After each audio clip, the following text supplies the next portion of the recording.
Yang selanjutnya yaitu ground plane, merupakan lapisan paling bawah dari antena. Lapisan ini biasanya terbuat dari bahan metal yang sama dengan patch. Ground plane berfungsi sebagai reflektor yang memantulkan gelombang elektromagnetik. Selanjutnya kelebihan dan kekurangan antara microstrip. Bentuknya yang low profile membuat antena microstrip dapat diintegrasikan pada berbagai bidang permukaan. Sederhana dan tidak mahal untuk produksi dengan menggunakan teknologi sirkuit modem, serta mekanik tangguh yang saat diintegrasikan pada permukaan yang kasar dan sangat baik dalam frekuensi resonansi, polarisasi, dan bentuk dan impedansi. Kelebihan dari antena microstrip ini yaitu dimensi antena yang kecil, bentuk yang sederhana, tidak memakan biaya besar pada proses pembuatan, kemampuan dalam dual frekuensi dan triple frekuensi, dan yang terakhir dapat diintegrasikan pada microwave integrated circuit. Sebenarnya kekurangan antena microstrip ini, yang pertama efisiensinya rendah, yang kedua gain yang rendah, yang ketiga bandwidthnya yang sempit, yang keempat daya power yang rendah, dan yang terakhir radiasi yang berlebihan pada proses pencatuan.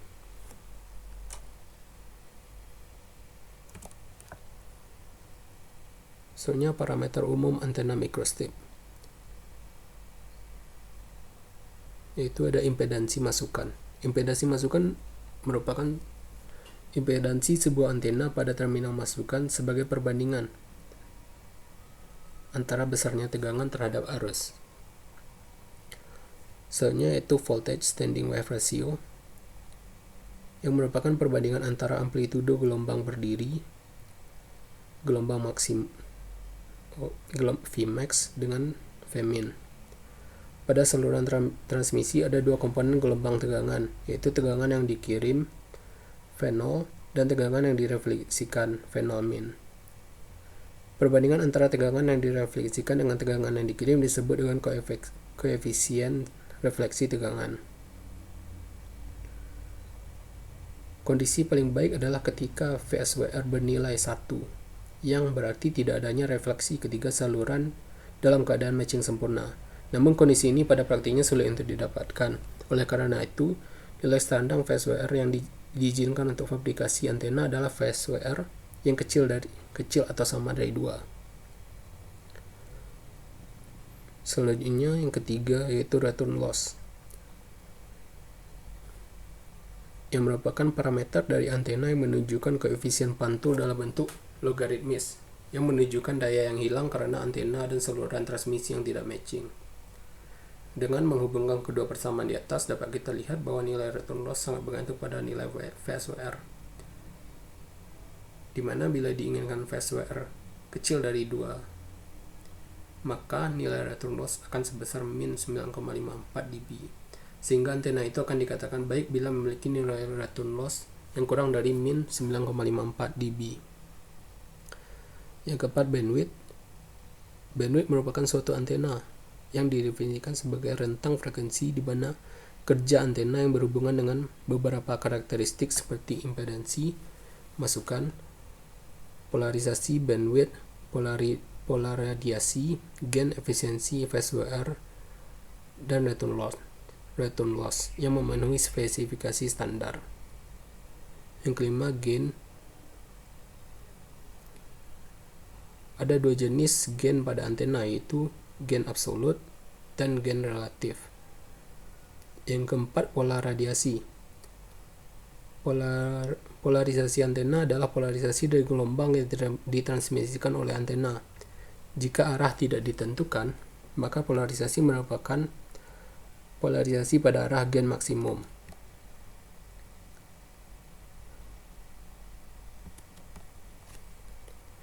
Polarisasi dari gelombang yang terradiasi didefinisikan sebagai suatu keadaan gelombang elektromagnetik yang menggambarkan arah dan magnitudo vektor medan elektrik yang bervariasi menurut waktu. Selain itu, polarisasi juga dapat mendefinisikan sebagai gelombang yang diradiasi dan diterima oleh antena pada suatu arah tertentu. Sebenarnya itu untuk penelitian sebelumnya. Dalam penelitian ini digunakan 3 penelitian lain sebagai pembanding. Kemudian dilakukan pembaruan atau dikembangkan. Dan yang pertama itu dari P. Daud dan kawan-kawan yang mendesain antena model U-slot pada frekuensi 10 GHz dan menghasilkan unidirectional radiation pattern gain besar sama dari 3 dBi dan input impedance sebesar 50 ohm serta phase wear yang kecil dari 1,5. Selanjutnya pada penelitian KJ Asinaga dan kawan-kawan dikatakan bahwa semakin tinggi frekuensi, panjang gelombang akan semakin kecil sehingga dibutuhkan antena microstrip. Untuk mengatasi kekurangan dari antena microstrip, yaitu bandwidth yang sempit, digunakannya metode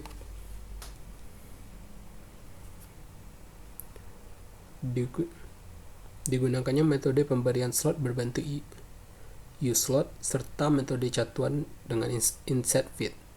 Selain itu, untuk melebarkan bandwidth, insert feed mudah diterapkan pada antena array. Antena microstrip dengan patch tersebut kemudian disusun 1x2 guna untuk meningkatkan gain.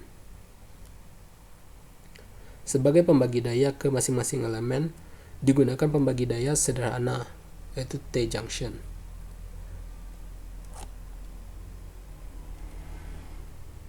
Dan hasil yang didapat adalah bandwidth sebesar 1,15 GHz dengan rentang frekuensi 14,7 sampai 15,42 GHz.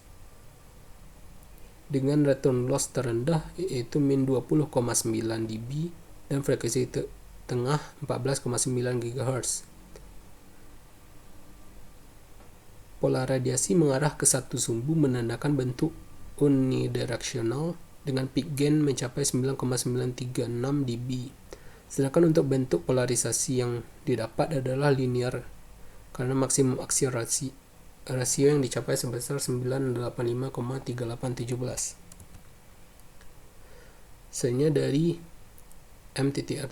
Syaputra dan kawan-kawan yang merancang antena microstrip menggunakan bahan epoxy fiberglass dengan konstanta dielektrik 4,5 dan ketebalan lapisan dielektrik 0,0016 meter atau 1,6 mm. Dan loss tanknya 0,018. Pada penelitian ini, antena microstrip dirancang dengan spesifikasi phase wear 1 sampai kecil dari 2, return loss kecil dari min 10 dB, gain besar dari 2 dBi, dan pola radiasi omnidirectional. Dari hasil simulasi pada frekuensi 1800 MHz ini didapat nilai return loss min 26,680 dB, phase wear 1,097 dan gain 6,787 dBi, bandwidth 24,65 MHz dan pola radiasi omnidirectional. Dengan demikian antena ini bekerja dengan baik. Sebenarnya mata kuliah yang berhubungan dengan proyek yang dipilih saat ini yaitu elektromagnetika telekomunikasi dan perancangan antena mikro.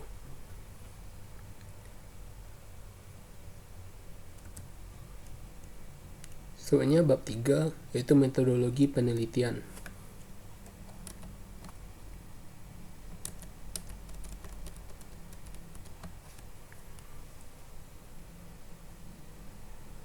(3.1) Diagram alir perancangan dan fabrikasi antena microstrip.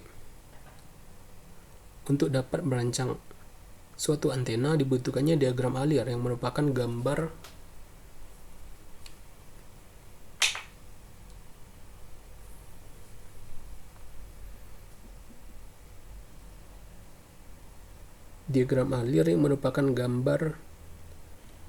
gambaran langkah sistematis dan terstruktur agar proses perancangan menjadi lebih efektif dan efisien. Tahap pertama yang dilakukan dalam proses perancangan antena ini adalah menentukan spesifikasi antena yang diinginkan dan menentukan nilai dari setiap variabel yang dibutuhkan seperti panjang, lebar, dan lainnya. Setelah semua variabel yang dibutuhkan didapatkan, selanjutnya disimulasikan menggunakan software Ansoff HFSS. Proses simulasi dilakukan sampai menemukan nilai parameter